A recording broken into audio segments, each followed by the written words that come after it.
Hello friends, कैसे हैं आप लोग। उम्मीद करते हैं बेहतर होंगे, मज़े में होंगे और पढ़ाई कर रहे होंगे। आज हमने एक कॉन्स्टिट्यूशन का वीडियो बनाने का प्रयास किया है, क्योंकि बहुत सारे स्टूडेंट ने कमेंट में डाला है कि कॉन्स्टिट्यूशन के भी एक दो वीडियो आप बनाएं। तो शुरुआती तौर पे मैं सभी चैप्टर्स के यानी सभी सब्जेक्ट्स के एक दो वीडियो में बनाऊँगा, फिर हम लोग सब्जेक्ट वाइज पढ़ना शुरू करेंगे। मैं इसलिए ये वीडियोज़ बना रहा हूँ ताकि आप लोगों को पता चले कि सब सब्जेक्ट को भी बेहतर ढंग से पढ़ा जा सकता है। ऐसा नहीं है कि केवल रटना ही जो है जीके है। तो पहले इस ट्रेंड को थोड़ा सा बदल लेते हैं, फिर हम लोग सब्जेक्ट वाइज पढ़ेंगे। आइए, कॉन्स्टिट्यूशन का एक इम्पॉर्टेंट चैप्टर है संविधान सभा। ये संविधान सभा के द्वारा ही भारतीय संविधान का निर्माण किया गया। तो ये संविधान सभा कैसे आई, क्या क्या इससे खूबियाँ रही और क्या क्या क्वेश्चन इससे आ सकते हैं, उन पे हम लोग गौर करते हैं। आइए, सबसे पहले संविधान सभा का गठन अंग्रेजों द्वारा एक गठित कैबिनेट मिशन के तहत किया गया। कैबिनेट मिशन योजना 1946 में भारत में है और इसी मिशन योजना के तहत भारतीयों को एक संविधान सभा बनाने का प्रयास करने का मौका मिला और इस योजना के तहत जुलाई 1946 में संविधान सभा का गठन किया गया। अब संविधान सभा का गठन हुआ तो इसमें मेंबर कहाँ से आए और कौन से मेंबर कैसे आए, ठीक है। तो संविधान सभा के गठन के बाद संविधान के मेंबर की बारी आती है। तो इसमें शुरुआती दौर पे कुल 389 मेंबर थे। इन 389 मेंबर में से 293 मेंबर ब्रिटिश प्रांत से थे। याद रखेंगे, 293 मेंबर ब्रिटिश प्रांत से थे। 92 मेंबर जो देसी रियासत थे, जो राजा वगैरह होते थे उनके रजवाड़े वहां से थे, और 4 मेंबर चीफ कमिश्नरी से थे।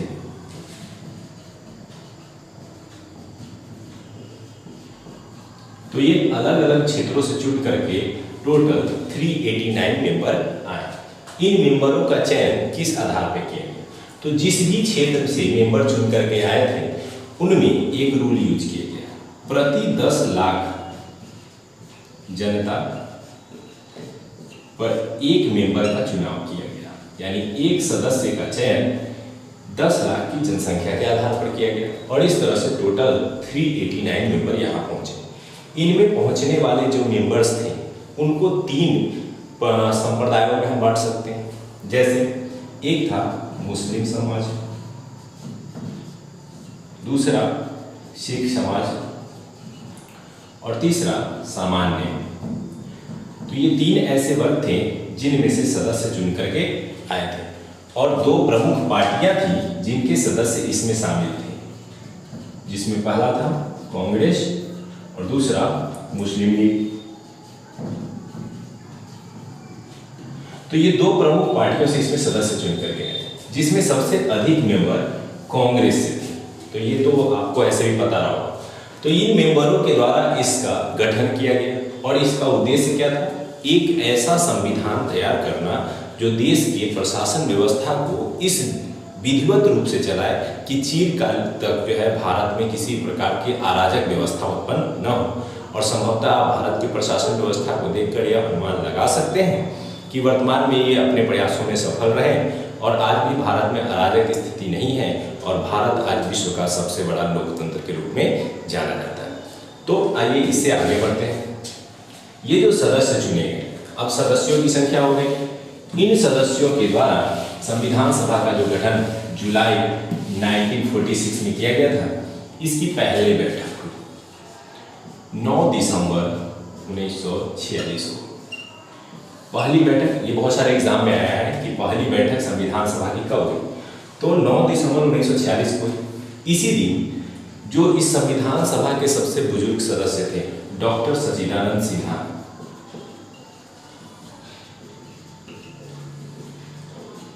इन्हें संविधान का अस्थायी, याद रखेंगे यहीं से क्वेश्चन आता है, अस्थायी अध्यक्ष के रूप में चुन लिया गया। लेकिन मुस्लिम लीग ने इस बैठक का बहिष्कार किया। नतीजा ये हुआ कि 11 दिसंबर 1946, सेम 2 डेट आगे बढ़ा देना है, 2 दिन।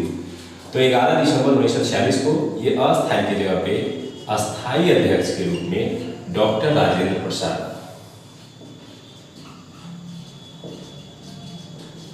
को अस्थायी अध्यक्ष चुना गया। बहुत सारे एग्जाम में ये क्वेश्चन आता है और फंसाता भी है। बहुत सारे स्टूडेंट क्या करते हैं, जैसे ही क्वेश्चन आता है कि अस्थायी अध्यक्ष के रूप में संविधान सभा में किसे चुना गया था, तो भीमराव अम्बेडकर मार करके आ जाते हैं, क्योंकि हमने बार बार सुना है कि संविधान के निर्माण का प्रमुख श्रेय जो है भीमराव अम्बेडकर को दिया जाता है, तो वो यहाँ से ले लेते हैं। नहीं, ये हमेशा ध्यान रखना है कि संविधान सभा के अस्थायी अध्यक्ष के रूप में डॉक्टर राजेंद्र प्रसाद थे और भीमराव अम्बेडकर हम आगे पढ़ेंगे कि वो कहाँ आए थे। ठीक है, तो ये बैठक के स्टार्ट हुई। अब इस बैठक के फिर 2 दिन बाद 13 दिसंबर 1946 जवाहरलाल नेहरू ने संविधान सभा में एक उद्देश्य प्रस्ताव रखा कि हमारा संविधान कैसा बनना चाहिए। ये भी क्वेश्चन बहुत सारे एग्जाम में आया कि संविधान सभा में उद्देश्य प्रस्ताव किसके द्वारा पेश किया गया। जवाहरलाल नेहरू के द्वारा किया गया था और कब किया गया, तो 13 दिसंबर 1946 को किया गया। ये प्रस्ताव पेश होने के बाद यह प्रस्ताव पास होता है 22 जनवरी 1947 को। पास होने के बाद संविधान बनने की प्रक्रिया शुरू हो गई। ये जो उद्देश्य प्रस्ताव यहाँ पास होता है, बाद में यही चल करके भारतीय संविधान का प्रथम अध्याय प्रस्तावना के रूप में जाना जाता है। ठीक है, आगे बढ़ते हैं। संविधान सभा के कार्य यहाँ से प्रारंभ होते हैं। एक सलाहकारी समिति थी जो संविधान के निर्माण में सलाह दे रही थी, उसके अध्यक्ष थे BN राव। ये भी बहुत सारे एग्जाम में आया है कि संविधान सभा के सलाहकारी समिति के अध्यक्ष किसे चुना गया था, BN राव को चुना गया था और उन्हें ही विशेष रूप से जाना जाता है। अब क्या होता है, संविधान निर्माण के क्रम में कुल 13 समितियां बनाई जाती हैं। इसको नोट कर लेंगे, याद भी रखेंगे। संविधान निर्माण के क्रम में याद रखेंगे कितनी समितियां बनाई गई, 13 समितियां बनाई गई, जिसमें से कुछ प्रमुख इस प्रकार से थे। संचालन समिति। अब संचालन समिति से मतलब है कि संविधान की सभा को चलाने की जिम्मेदारी किसकी, ऑलवेज अध्यक्ष की होती है। और अध्यक्ष कौन थे, राजेंद्र प्रसाद। तो संचालन समिति के अध्यक्ष के रूप में राजेंद्र प्रसाद को चुना गया। दूसरा, प्रांत संचालन समिति। तो प्रांत से जैसे ही आता है तो आप वल्लभ भाई पटेल को याद रखेंगे। क्यों, क्योंकि आपको पता होगा कि संविधान जब बन रहा था तो बहुत सारे ऐसे स्टेट थे जहाँ देसी रजवाड़े थे, उनको भारतीय परिवेश में लाने का, यानी भारतीय एकीकरण में सबसे बड़ी भूमिका वल्लभ भाई पटेल की रही थी। तो वल्लभ भाई पटेल, ठीक है, वल्लभ भाई पटेल प्रांतीय संचालक हो गए। संघ शक्ति समिति। तो संघ शक्ति जो थी इसमें जवाहरलाल नेहरू थे, क्योंकि संघ का पावर प्रधानमंत्री में होता है और हमारे देश के प्रधानमंत्री उस समय कौन थे, जवाहरलाल नेहरू। अब जो सबसे इंपॉर्टेंट क्वेश्चन कि प्रारूप समिति, कई बार इसे एग्जाम में इंग्लिश में पूछा जाता है, ड्राफ्टिंग कमेटी। प्रारूप समिति को ड्राफ्टिंग कमेटी बोलते हैं और इसके जो अध्यक्ष थे वो थे BR अम्बेडकर।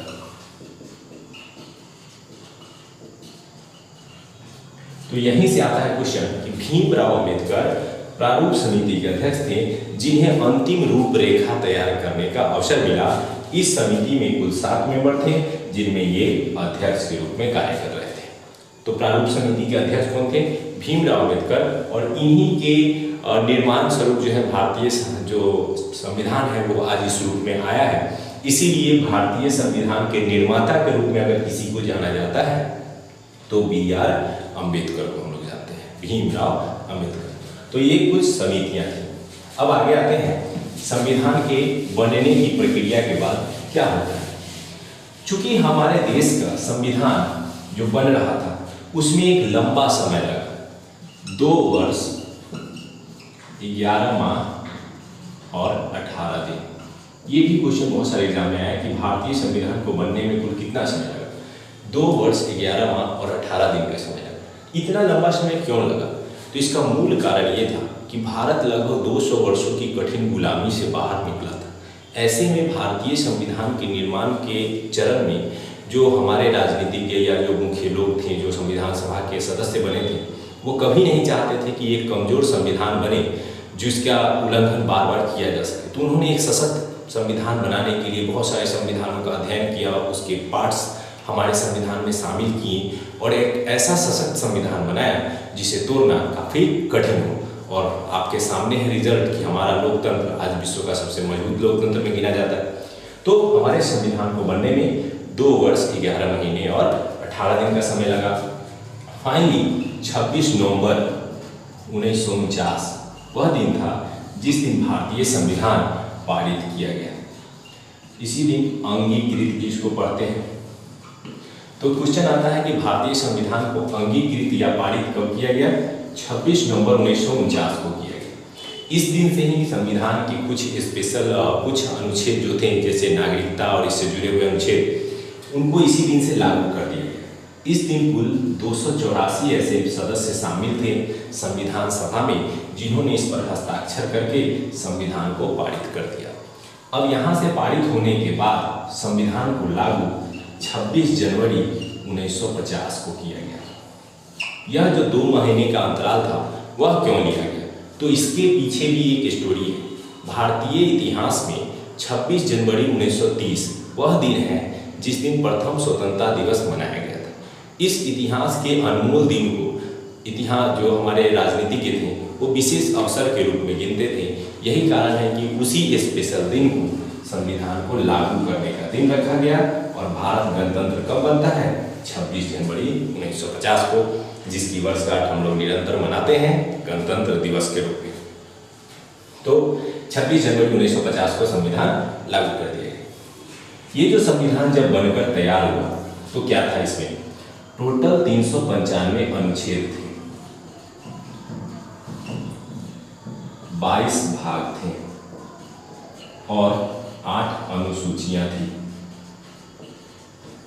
ये बहुत सारे एग्जाम में आया है कि संविधान बनकर जब तैयार हुआ तो 395 अनुच्छेद, 22 भाग और 8 अनुसूचियां थी। ये अनुच्छेद तो लगभग इसी क्रम में रहे, भाग भी इसी क्रम में रहे, लेकिन अनुसूचियों की संख्या धीरे धीरे बढ़ गई और वर्तमान में अनुसूचियां 12 हो गई हैं। तो ये क्वेश्चन भी पूछता है कि संविधान यानी मूल संविधान में अनुसूचियों की संख्या कितनी थी? 8 थी। वर्तमान में कितनी है? 12 है। तो यहाँ से आपका क्वेश्चन भी उठाया जा सकता है अनुच्छेद से, भाग से। ये संविधान बनने का पूरा प्रोसेस रहा। अब आइए 1-2 और पॉइंट बताते हैं। इस बनने के क्रम में क्या हुआ कि जैसे ही पाकिस्तान का निर्माण होता है, आपको पता होगा कि भारतीय विभाजन के बाद संविधान सभा के सदस्य जो है कम हो गए थे। 389 जो सदस्य प्रारंभिक चरण में थे, पाकिस्तान के निर्माण के बाद मात्र 299 सदस्य बच जाते हैं संविधान सभा में, जिनके द्वारा ये संविधान का निर्माण किया गया। अब इस संविधान में बहुत सारे अध्याय हैं, जैसे मौलिक अधिकार, राज्य के नीति निर्देशक तत्व, राष्ट्रपति, प्रधानमंत्री, उनका अध्ययन भी बहुत इसी तरह से अच्छे से करेंगे ताकि हम लोग को याद रहे। यहाँ से 1-2 पॉइंट और आते हैं कि जो हमारे संविधान सभा के सदस्य थे वो कैसे चुने गए थे। तो संविधान सभा के सदस्यों का चयन किसी चुनाव पद्धति द्वारा नहीं हुआ था, यानी वयस्क मताधिकार के आधार पर नहीं किया गया था। उनका चयन मनोनय के आधार पर किया गया था। तो विभिन्न प्रांतीय विधानसभाओं द्वारा उनको मनोनीत करके संविधान सभा में भेजा गया था। देशी रियासतों द्वारा भी मनोनय के आधार पर ही भेजा गया था। इसमें जो B.R. अम्बेडकर थे वो बंगाल क्षेत्र से आए थे।